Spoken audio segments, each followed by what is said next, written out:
and welcome to Downriver Rescue Connection. I'm your host, Patty Radikovich, and it is my privilege to bring you information on animal-related topics in the animal rescue community. Today, we are at the Trenton Woodhaven Animal Shelter, and we are going to be speaking with ACO Laura Jensen. So thank you so much for joining us for this show. Thank you for allowing me to be here. Great. So the Trenton Woodhaven Animal Shelter is obviously for the cities of Trenton and Woodhaven. Correct. And the collaboration has been going on for quite some time. Yes. This shelter currently has been here for 8 years. We did have a very small shelter back in Trenton for many years prior to this, but with a wonderful conglomeration between the two cities and a couple of rescue groups, we were able to build this shelter to benefit the animals from both cities. Yes, and that's great. And if anybody remembers the old shelter, which was out by the Trenton Channel Detroit Edison plant. It was the equivalent of a small garage. Yes, and this is a much improvement and it's a very nice facility here. And we're actually going to be going in the back a little bit later in the show and show you some of the adoptable cats that are there. Good. So why don't you tell us a little bit about just for the cities, for the Trenton and Woodhaven. Some people don't necessarily understand the licensing requirements, and I know that's often a big problem. Right. Licensing is not only a city requirement, it's a state requirement. So if you live in one city and let's say you move to another city, that license does not carry over to your new city. You have to purchase a license within that city or that county in order for your dog or cat, which people don't realize also have to be licensed, for them to be legitimate. The City of Trenton has just changed their policy. They used to run from July to July.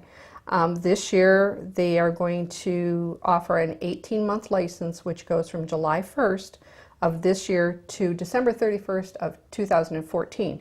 It's an 18-month license. It's a little higher in cost. I think they've increased the cost by $2 or $3. But this way, come January of 2015, then it'll be a yearly licensing just like the City of Woodhaven, so people won't have to remember, oh, it's July 1st, it's right. December 31st. It'll be calendar year, which will be a lot easier. Yes, so that way it will help people remember. It will greatly. And I think that's one of the points that they wanted to bring across is a lot of people don't realize that you have to license your cats as well. People usually know about dogs, but they're not always clear about the cats. No, because they have the same requirements. They must have their rabies vaccine, and if in fact your cat is allowed outside, which we don't recommend, but if it is allowed outside, it must wear its collar with its tag attached to it. Okay, great. All right, so can you tell us a little bit about the day in the life of an ACO? What is your typical day like when you're on the job? What types of calls do you answer? It's a very busy day. We at the shelter here, my partner, Officer Swayze, and I work from 7 a.m. to 7 p.m., Monday through Friday. Typical mornings consist of answering phone calls that may have come in overnight, and then the process of cleaning begins. There are state rules that all shelters have to be governed by, which means there's certain cleaning procedures that have to be followed on a daily basis. All the animals receive clean kennels, they receive clean bedding. So sometimes, depending upon the number of animals we have, it could be anywhere from a 1-hour process to a 4-hour process. Once that's completed, then we may go out and set live traps that people have requested for nuisance wildlife. We may respond to any kind of lost dog or cat found or stray animal. Every day is different. It's just, you never know what you're going to face when you come in. Right. Now, so speaking of, you had mentioned cleaning. Now, do you have volunteers that help you? We do. We do have a volunteer program here, and that's one thing that we definitely rely a great deal on them for, simply due to the fact that if one of the officers gets called out to respond to a call, we rely on the volunteers to be able to stay here, pick up the slack, and be able to clean and get everybody back into their kennels on a timely basis. We also have a volunteer program where we would like to have people come in, do fundraisers for us, whether it's collecting bottles, whether it's selling something. We had one very nice young lady who did a candle fundraiser for us, which was beneficial to us.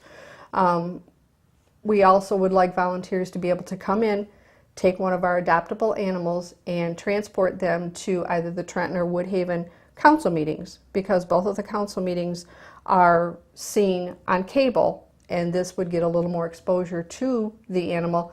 A lot of people don't realize here at the shelter that we do have adoptable animals, and any little bit will help as far as getting them their forever homes. Right, a lot of exposure helps. So if somebody Yes. wanted to volunteer, how would they go about starting the process? We have a packet here. They're welcome to stop by during our regular hours.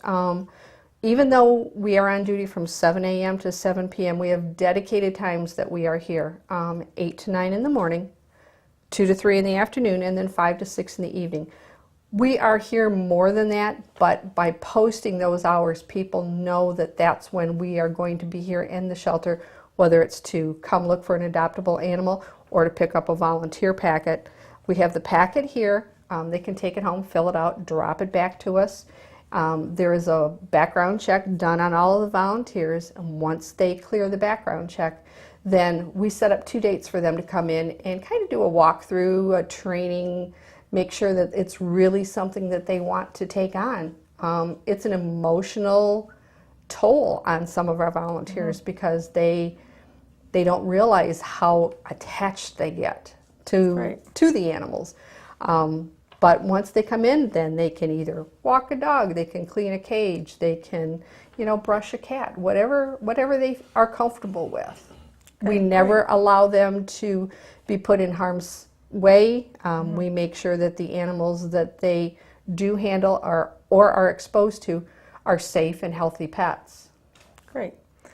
Okay, so we were talking previously about how recently you've seen an increase in the number of owner surrenders being brought to the shelter. Yes, unfortunately. We have situations where unfortunately people are losing their homes, they're losing their jobs, they're barely able to take care of themselves, let alone their pets. So unfortunately they're having to surrender them to us, and it's a heart-wrenching situation because you can tell that these people really don't want to have to give up their pets, and this is their last resort. Right. We do charge an owner surrender fee. We only take animals from our 2 cities because unfortunately some of our surrounding cities don't have animal shelters or animal control, so they're kind of a stalemate as to what to do with their animals. Right. And so one of the things that why I wanted to bring this up was because the shelter has graciously allowed Basil's Buddies to host our pet food bank here, and we've been doing that for a number of years. Yes. And our pet food bank is open once a month. You can find the information on the Basil's Buddies website. But we have the food bank program to allow people who have lost their jobs and don't want to give up their pets. This is another option for you. So you can come, for low-income, unemployed individuals, you can come, fill out an application with us, and we can provide food for you so that you can keep your pets. And I know that the shelter also has a low-cost vaccine clinic that's once a year that's held at the end of April. Yes. To help people who can't afford to go to a regular vet, but still want to do the best they can for their pets. And if they happen to miss that one, Basil's Buddies also has a low-cost vaccine clinic that we can help people out. Yes. So, we don't want, and the ACOs don't want people to surrender their animals either. No. And so we're all doing the best that we can to try to help you, the public, to help you keep your pets as long as you can until you get back on your feet.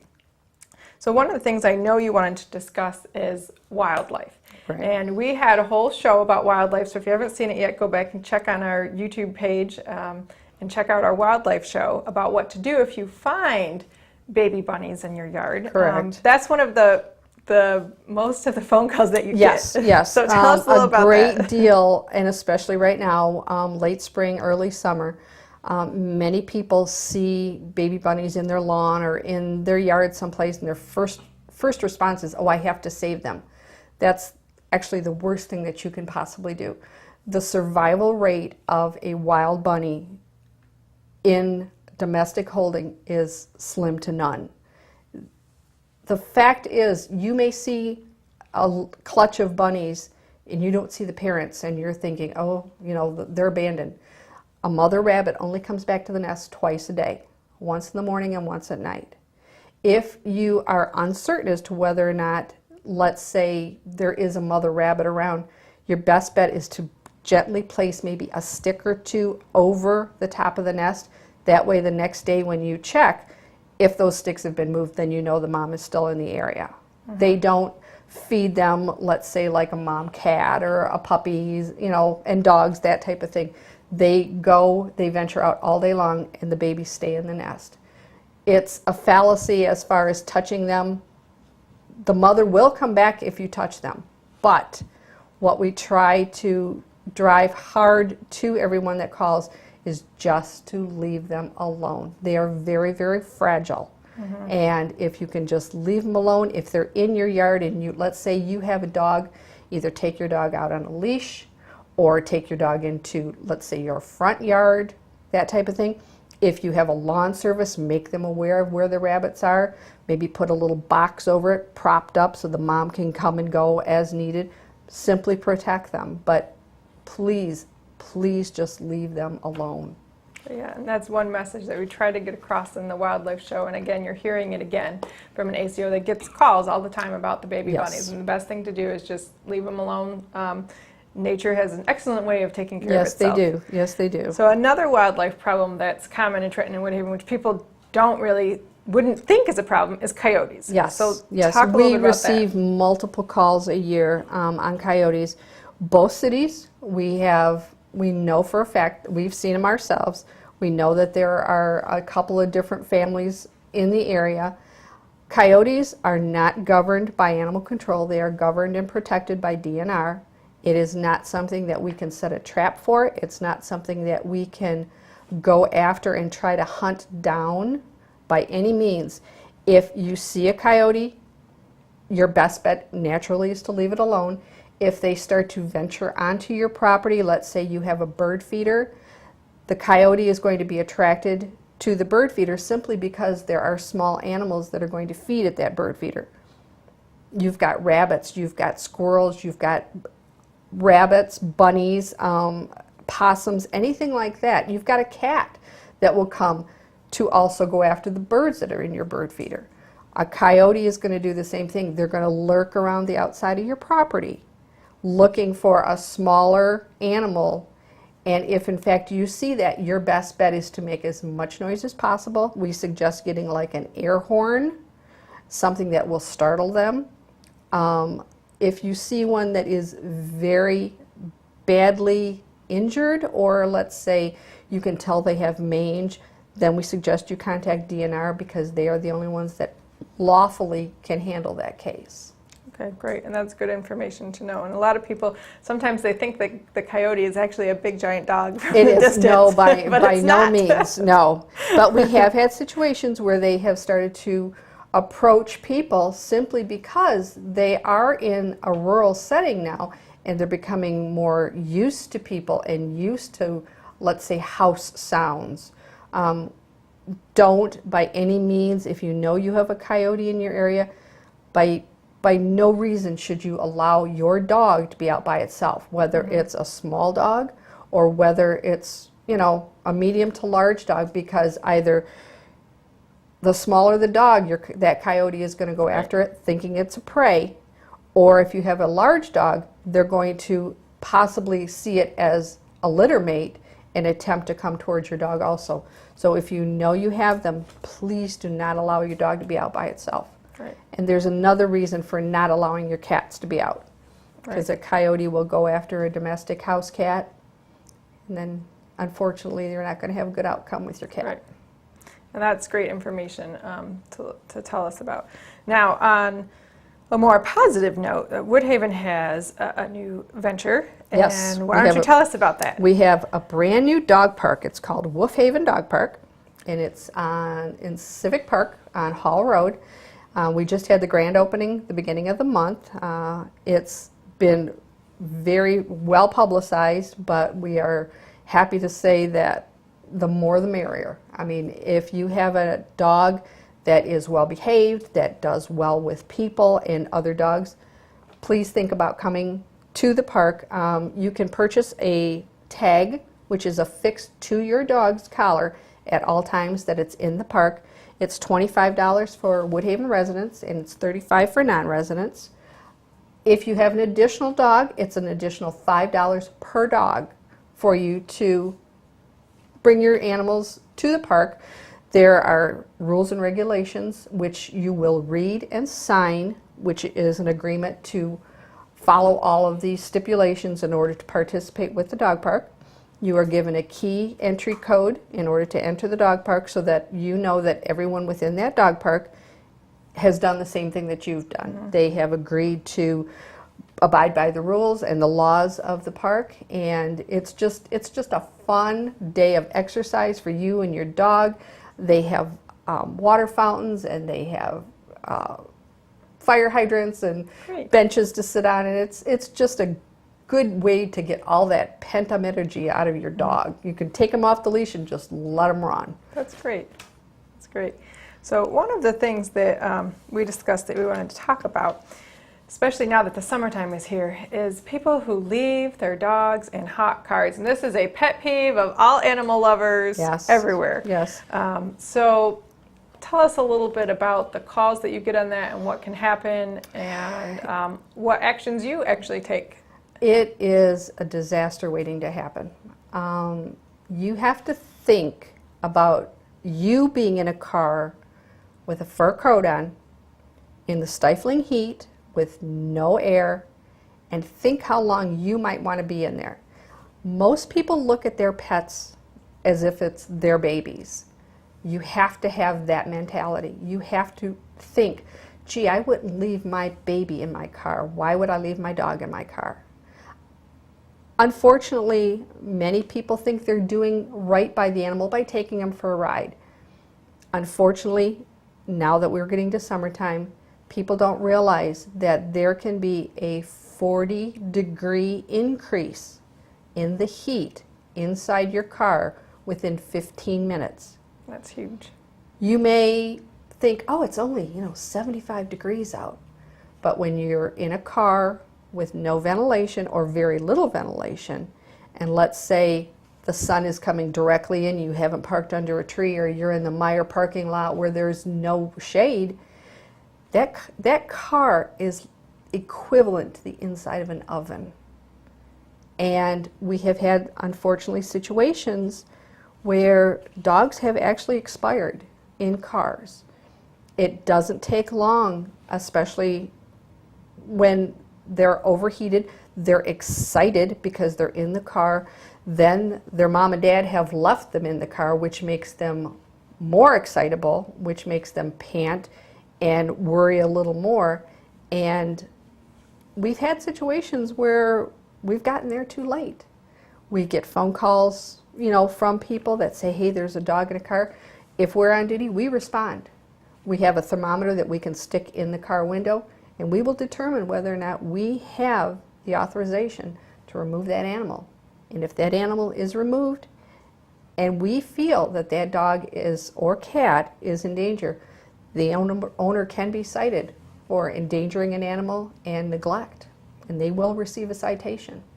Okay, and if the windows are closed, you said you have to call the we will call the police department. Mm-hmm. They will use a Slim Jim, and they assist in, mm-hmm. they back us up all the way, because most of our police officers are very, very huge animal lovers, mm-hmm. and they don't want to see that happen either. Right. And so, message to people that think it's a good idea, like you said, you yay, think you're taking your dogs a ride. Yay, Pooch is going for a ride, and Pooch is in danger. Yeah, and it's not a good idea. And for those people that do witness that, please call, whatever city you're in. Call the police department, call the animal control department, and let them know, because it is a dire situation, and nobody wants that to happen. So I want to thank you for talking to us and giving us all this great information. We are going to go back into the shelter, and we're going to look at some of the adoptable cats that That'd be great. So we'll be right back with you guys in just a moment. This is another situation that we have with wildlife. We unfortunately had a situation where the mom duck was killed by a car. We were able to salvage all of the babies, though. As you can see, they're growing up quickly. We have a wonderful foster that will be taking them once they are maybe 2 weeks old, and they will go on to live a wonderful life out in the wild just like their mom did. We have 8. They are approximately a week and a half old right now. They're doing well on duck food, and they have their own little pool set up, so we're just waiting for them to grow up and go on to be big, strong ducks.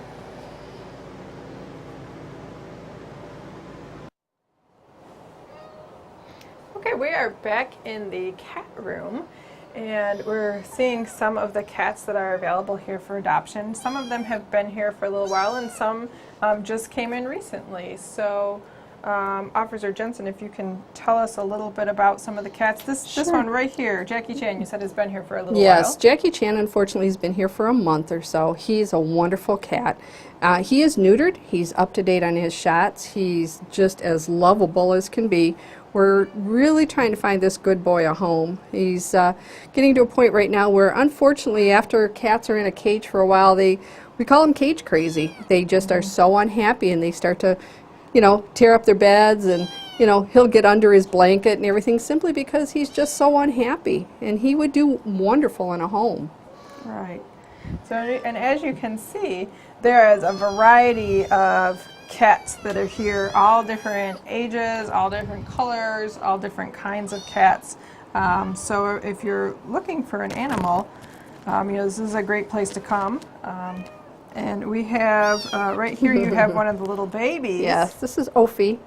Ophi is was a litter of 4. Everybody else has been adopted, and dirty face and all, she's the last one to look for a home.